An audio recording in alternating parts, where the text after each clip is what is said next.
أعوذ بالله من الشيطان الرجيم. بسم الله الرحمن الرحيم.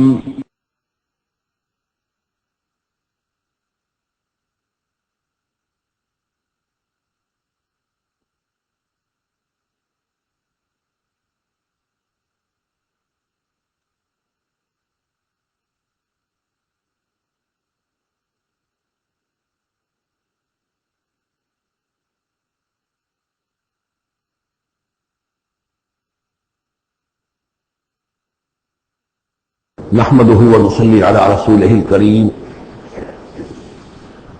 اما بعد فقد قال الله تبارك وتعالى كما ورد في سورة الطلاق: اعوذ بالله من الشيطان الرجيم. بسم الله الرحمن الرحيم.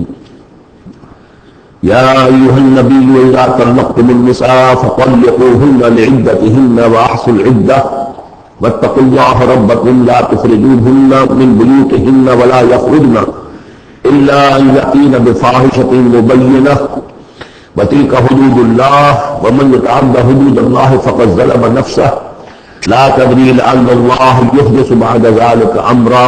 صدق الله العظيم. میں نے کسی موقع پر یہ عرض کیا تھا کہ قرآن مجید میں یہ مکی اور مدنی صورتوں کا جو مزاج ہے، اس میں جو ایک فرق ہے، اس کی تاثیرات میں جو فرق ہے، واقعہ یہ ہے کہ وہ اس دورہ قرآن ہی میں سمجھ میں آتی ہے. ورنہ آدمی جب پڑھتا ہے، تھوڑا تھوڑا کرتا ہوا پڑھتا ہے، تو وہ ساری چیزیں اس تیزی کے ساتھ، اس سیکوینس کے ساتھ سامنے نہیں آتی. بہرحال مکی قرآن کی اپنی ایک شان ہے، مدنی صورتوں کا اپنا ایک رنگ ہے. اس کو میں نے تعبیر کیا تھا کہ دو جنتیں ہیں قرآن میں، جنتان. ایک مکی جنت ہے، ایک مدنی جنت ہے. تو ہم مدنی جنت کی سیر کر رہے ہیں. 8 صورتیں ہم پڑھ چکے ہیں. جو آخری 2 صورتیں رہ گئی ہیں اس گلدستے کی، یہ دونوں نہایت حسین جوڑے کی شکل میں ہیں. یہاں جو علامت ہے جوڑا ہونے کی، وہ پہلی تو ایک ہے ظاہری. دونوں صورتیں شروع ہوں گی، سورہ طلاق بھی، سورہ تحریم بھی، یا ایھا النبی، یا ایھا النبی. دوسری یہ کہ دونوں کا موضوع جو ہے وہ اسلام کا معاشرتی نظام ہے. اسلام کا معاشرتی نظام اور خاص طور پر آئینی نظام، آپ کو معلوم ہے اس کی اتنی اہمیت ہے کہ سورہ بقرہ سے بات شروع ہوئی، 4 رکوع وہاں پر مفصل انہی موضوعات پر آئے. پھر سورہ نساء میں مفصل بحثیں آئیں. پھر یہ کہ سورہ نور میں، سورہ احزاب میں، پھر مجادلہ میں ہم نے دیکھا کہ ایک مسئلہ آ گیا زہار کا. اور اب یہاں پر 2 صورتیں مکمل آ رہی ہیں اس 10 صورتوں کے مجموعے میں بھی.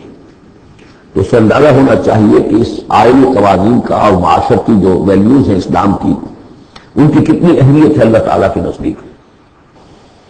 ان میں جو 2 جوڑے کے لیے 2 فرد ہیں، تو گھریلو زندگی میں 2 امکانی صورتیں پیدا ہوتی ہیں. ایک تو معتدل تو یہ ہے کہ جو اللہ کے حقوق کو فائد رکھا جائے، اس کے نیچے جو اللہ نے حق شوہر پر بیوی کا رکھا ہے وہ بیوی ادا کرے، جو بیوی پر شوہر کا حق ہے، جو فرض ہے وہ شوہر بھی ادا کرے. تو یہ فرائض اور حقوق کا ایک توازن ہے جو اللہ تعالیٰ نے قائم کیا ہے. اگر یہ توازن خوبصورتی سے چل رہا ہے، حدود اللہ جو ہے وہ ٹوٹ نہیں رہی ہے، کہیں اس میں کوئی رخلا پیدا نہیں ہو رہا ہے، شوہر بھی بیوی بھی اپنے فرائض دینی کو ادا کرنے میں لگے ہوئے ہیں، چاہے ان میں ہائر لیول پر جا کر تھوڑا سا فرق ہو جاتا ہے. جو عام زندگی ہے اس میں کوئی فرق نہیں ہے. نماز عورت کو بھی پڑھنی ہے، مرد کو بھی پڑھنی ہے. زکوٰۃ مرد کو بھی دینی ہے، عورت کو بھی دینی ہے. یا عورت کو بھی رکھنا ہے، مرد کو بھی رکھنا ہے. حج جو ہے وہ فرض ہے. اس کے بعد دعوت و تبلیغ میں آگے تھوڑا سا فرق ہو جائے گا کہ عورتوں کا دائرہ محدود ہو جائے گا. وہ مردوں میں جا کے دعوت و تبلیغ نہیں کریں گی، خواتین میں کریں یا اپنے محرم مردوں میں کریں. لیکن فرضیت قائم رہتی ہے. اور اس سے اوپر جا کر تیسرے لیول پر اور ذرا بالواسطہ ان کا معاملہ ہو جاتا ہے. مردوں کے ذریعے سے وہ اقامت دین کی جو میدان کے اندر معاملے ہیں، جنگیں ہیں اور میدان میں جا کر مقابلے ہیں، وہاں ان کا رول ہے وہ بالواسطہ ہو جائے گا. ان کے بیٹے، ان کے بھائی، ان کے شوہروں کو زیادہ سے زیادہ وہ آزادی دیں، انہیں ریلیو کرے اپنے بوجھ سے.